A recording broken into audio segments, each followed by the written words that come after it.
नमस्कार मंडळी, श्री स्वामी समर्थ। आजच्या व्हिडिओमध्ये आपण जी काही माहिती जाणून घेणार आहोत ती गुरुपौर्णिमे संबंधी आहे। कारण अगदी 2 दिवसावर गुरुपौर्णिमा आलेली आहे। 29 जुलै 2026 रोजी वार येत आहे बुधवार आणि या दिवशी आहे गुरुपौर्णिमा। आषाढ महिन्याच्या पौर्णिमेलाच गुरुपौर्णिमा असं म्हटलं जातं। गुरुपौर्णिमा म्हणजे आपल्या गुरूंप्रती कृतज्ञता व्यक्त करण्याचा हा पवित्र दिवस आहे। या दिवशी आपल्या गुरूंची म्हणजेच प्रथम गुरु आपले आई वडील यांची पूजा केली जाते। त्यानंतर आपली देवता, मग शिक्षण आणि आयुष्यात ज्या व्यक्तींना आपण गुरुस्थानी मानतो त्यांची पूजा या दिवशी करावी। तसेच भगवान विष्णूंची या दिवशी विधीपूर्वक पूजा देखील केली जाते। तसेच घरोघरी भगवान सत्यनारायणची पूजा देखील केली जाते। जर तुम्ही सुद्धा दर पौर्णिमेला किंवा गुरुपौर्णिमेला सत्यनारायण पूजा करत असाल तर ती सुद्धा आपल्याला 29 जुलैला संध्याकाळी करायची आहे। या गुरुपौर्णिमेच्या दिवशी गुरूंचं पूजन केल्याने आध्यात्मिक प्रगती होते असे मानले जाते। या दिवशी गुरूंचा आशीर्वाद घेतल्याने जीवनातील अडचणी दूर होतात आणि योग्य मार्गावर चालण्यास मदत मिळते। तर बघा, गुरुपौर्णिमेच्या दिवशी बरेच जण स्वामींना गुरु बनवतात। आता आपण इतकंही मोठं नाही की आपण स्वामींना गुरु बनवू शकू, कारण त्यासाठी आपली पात्रता देखील लागते। पण एक गोष्टीचा विचार जर केला तर निश्चितच आपल्या हातून मागच्या जन्मी काहीतरी चांगलं पुण्य घडलं असेल आणि म्हणूनच आपण स्वामींच्या मार्गात आलो, स्वामींच्या सेवेत आलो आणि स्वामींच्या सेवेमुळे किंवा स्वामींच्या कृपेमुळे नक्कीच स्वामी महाराज आपला शिष्य म्हणून देखील स्वीकार करतील। पण त्यासाठी आपल्याला देखील काही प्रयत्न करणं गरजेचं आहे।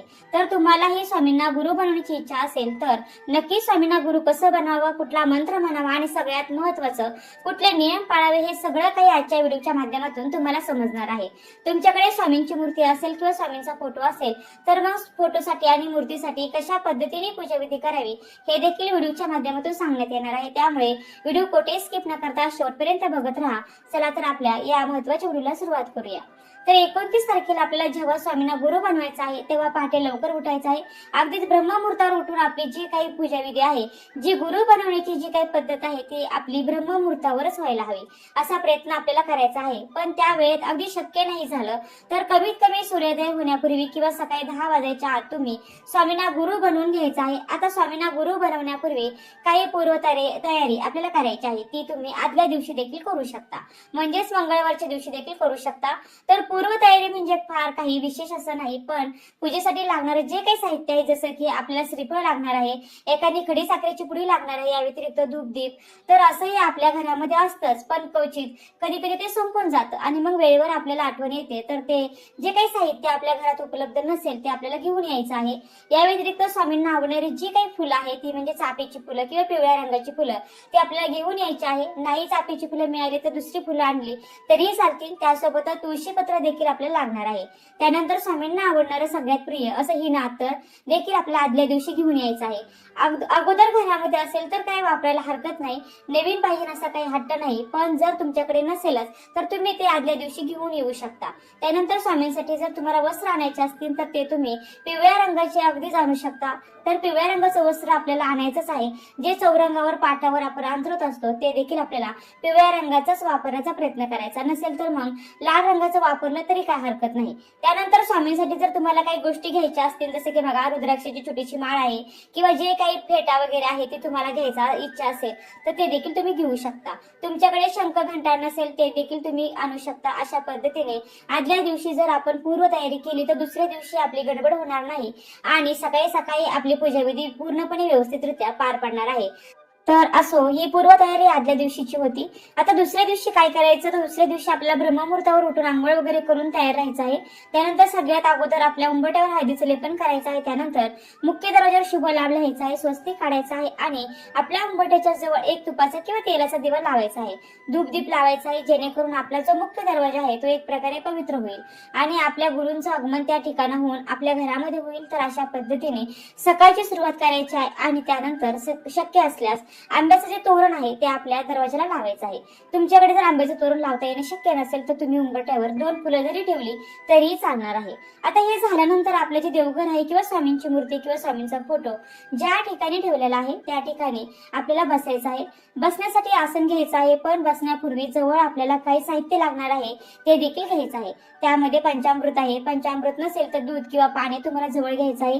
जी फुलं आपण आणलेली आहे, तुळशीपत्र आणलेलं आहे ते सर्व साहित्य एका ताटामध्ये काढून घ्यायचं आहे, म्हणजे आपल्याला सारखं सारखं उठावं हे लागणार नाही. आता हे सगळं करून झाल्यानंतर आपल्याला 1 ते 2 ताट तांबण जे असतात ते देखील लागणार आहे. तर 1 ते 2 चमचे देखील घ्यायचे आहेत. हात पुसायला एखादा कपडा घ्यायचा आहे. सगळं साहित्य घेतल्यानंतर आपण आसनावर बसायचं आहे. आसनावर बसल्यानंतर स्वामींची जी मूर्ती आहे ती एका छोट्या तांबणामध्ये काढून घ्यायची आहे आणि त्यानंतर या तांबणामध्ये जी मूर्ती काढलेली आहे त्या मूर्तीवर आपल्याला अभिषेक हा करायचा आहे.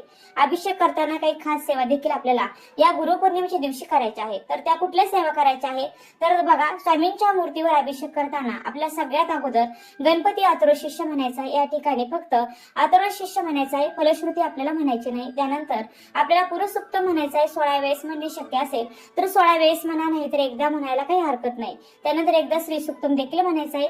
श्रीसुक्तम आणि पुरुषसूक्त म्हणताना फलश्रुती दोन्ही वेळेस म्हणायची नाही. आपल्याला फलश्रुती जी आहे ती शेवटी म्हणायची आहे. त्यानंतर रामरक्षामधील देखील 1 ते 9 ओवे जे आहेत तर त्या तेवढ्याच आपल्याला वाचायच्या आहेत. तर बघा, सेवा कुठली कुठली सांगितली तर बघा, अथर्वशीर्ष, पुरुषसूक्तम आणि श्रीसुक्तम आणि रामरक्षाच्या 1 ते 9 ओवे अशा पद्धतीने आपल्याला या सेवा करायच्या आहेत. आता हे करत असताना आपण पंचामृत किंवा साध्या पाण्याने किंवा दुधाने अभिषेक हा केलेला आहे. आता हे जे काही पाणी आहे किंवा हे जे काही तीर्थ बनलेलं आहे ते आपल्याला एका ताटामध्ये किंवा एखाद्या मोठ्या भांड्यामध्ये काढून घ्यायचं आहे आणि ते तांबण पुन्हा एकदा स्वच्छ पुसून घ्यायचं आहे. किंवा तुम्ही दुसरं देखील छोटंसं ताट वगैरे असेल तर ते देखील तुम्ही घेऊ शकता. आता हे पाणी जे आपण आता अगोदर जे काढलं आहे ते एखाद्या झाडाला टाकून द्यायचं आहे. तुळशीला न टाकता कुठल्याही इतर झाडाला तुम्ही हे पाणी टाकू शकता. आता हे झाल्यानंतर काय करायचं, स्वामींची जी मूर्ती आहे ती पुन्हा एका स्वच्छ अशा ताटामध्ये काढून घ्यायची आहे. काढल्यानंतर आपल्याला एक स्वच्छ पाणी घ्यायचं आहे. एका ग्लासमध्ये स्वच्छ पाणी भरून घ्यायचं, जे पिण्याचं पाणी आहे ते असणार आहे. आता हे पाणी घेतल्यानंतर काय करायचं की पळीने हे जे पाणी आपण घेतलेलं आहे ते स्वामींच्या फक्त पायावर अर्पण करायचं आहे. बघा, स्वामींच्या फक्त पायावर आपल्याला हे तीर्थ किंवा हे जे पाणी आहे ते आपल्याला टाकायचं आहे, कारण आता आपण गुरुपद घेणार आहोत, हे लक्षात घ्या. आता आपण स्वामींच्या चरणावर 3 वेळेस जे पाणी अर्पण केलेलं आहे त्या पाण्याचं काय करायचं तर पाणी हे जे आहे तर बघा, ते आपल्याला पुन्हा एकदा आपल्या हातावर, उजव्या हातावर काढून घ्यायचं आहे. उजव्या हातावर हे पाणी काढून घ्यायचं आहे आणि आपल्याला हे पाणी हातात घेऊन एक मंत्र म्हणायचा आहे. तो मंत्र असा आहे: अकाल मृत्यू हरणम सर्व व्याधी विनाशनम श्री स्वामी समर्थ महाराज पादोदक तीर्थ जठरे धारया महम शिरसाट धारया महम. हा जो मंत्र आहे तो तुम्हाला म्हणायचा आहे आणि हे जे तीर्थ आहे ते आपल्याला पिऊन घ्यायचं आहे. अशा पद्धतीने जेव्हा तुम्ही स्वामींच्या चरणावरचं तीर्थ पिऊन घेणार आहात तेव्हा खऱ्या अर्थाने स्वामींना गुरु बनवण्याची जी क्रिया आहे ती पूर्ण होणार आहे. हळुवारपणे स्वामींच्या पायावर 3दा हे पाणी टाकायचं. श्री स्वामी समर्थ, श्री स्वामी समर्थ, श्री स्वामी समर्थ असं म्हणायचं आहे. असं म्हटल्यानंतर आता स्वामींची मूर्ती पुन्हा एकदा काढून घ्यायची. जी काही पूजा मांडणी तुम्ही करणार आहात त्या ठिकाणी स्वामींची मूर्ती ठेवण्यापूर्वी तो जो काही पाट आहे किंवा चौरंग आहे तो पुसून घ्यायचा. त्यावर पिवळं किंवा लाल रंगाचं वस्त्र अंतरायचं. त्यानंतर त्या ठिकाणी स्वामींची मूर्ती ठेवायची. मूर्ती ठेवल्यानंतर स्वामींच्या डाव्या हाताला शंख ठेवायचा आणि स्वामींच्या उजव्या हाताला घंटा ठेवायची. हे इतकं करून झाल्यानंतर जो काही आपण तुपाचा किंवा तेलाचा दिवा लावलेला आहे तो देखील त्या ठिकाणी ठेवून द्यायचा आहे. धूपदीप जे काही प्रज्वलित केलेलं आहे ते देखील ठेवायचं आहे. स्वामींच्या कपाळी आपल्याला अष्टगंध लावायचा आहे किंवा चंदन असेल तर ते देखील लावायचं आहे. ते लावत असताना हिना अत्तर घ्यायचं आहे. हिना अत्तर मध्ये मिक्स करून ते चंदन किंवा अष्टगंध तुम्ही लावू शकता.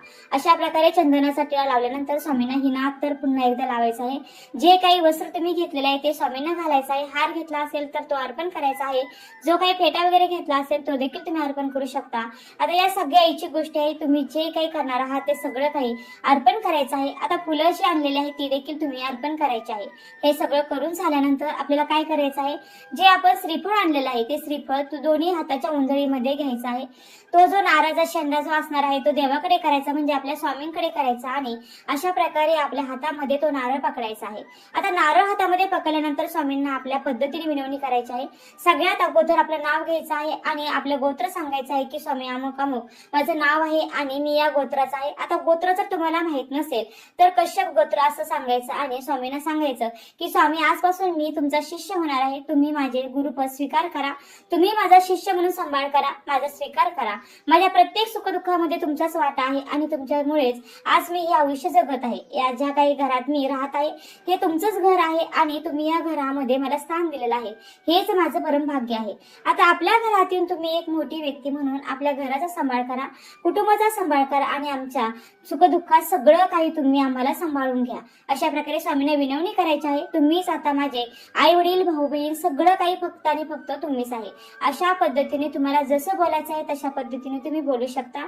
अशा प्रकारे हे जे काही नारळ आहे ते आपल्याला अशा पद्धतीने स्वामींपुढे म्हणजे स्वामींसमोर ठेवून द्यायचं आहे. आणि आता अशा पद्धतीने जेव्हा आपण श्रीफळ अर्पण करतो तेव्हा खऱ्या अर्थाने स्वामींना गुरु बनवण्याची जी काही प्रक्रिया आहे किंवा जी काही पद्धत आहे ती पूर्ण होत असते.